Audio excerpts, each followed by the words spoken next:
బాగా వైరల్ అవుతున్న ఒక ప్రభుత్వ ఉద్యోగి యొక్క ఆవేదన చూద్దాం. ఒకసారి మీరైతే వీడియోని లైక్ చేయండి. ఆత్మాభిమానం కలిగిన ప్రభుత్వ ఉద్యోగి ఆవేదన ఒక్కసారి అర్థం చేసుకోండి. ప్రభుత్వ ఉద్యోగం సంపాదించడం అంత సులభం కాదు.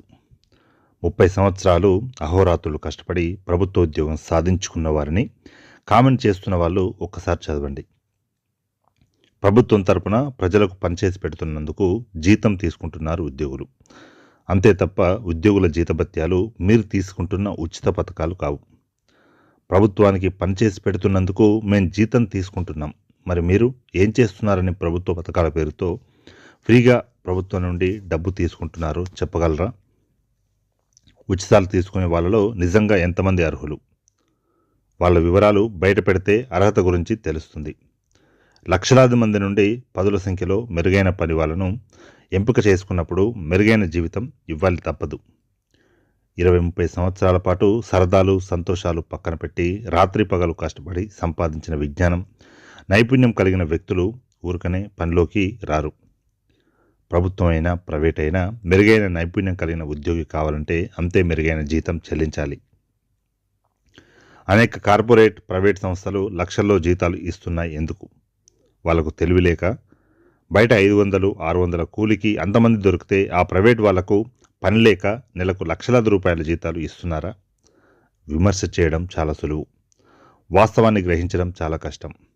ఒక్కడు ఎవడో లంచం తీసుకుంటే ఉద్యోగులందరూ లంచగొండ్లు, ఒక్కడు ఎవడో వడ్డీ వ్యాపారం చేస్తే ఉద్యోగులందరూ వడ్డీ వ్యాపారులు, ఒక్కడు ఎవడో రియల్ ఎస్టేట్ చేస్తే ఉద్యోగులందరూ రియల్ ఎస్టేట్ వ్యాపారులు అని అనుకోవడం అవివేకం.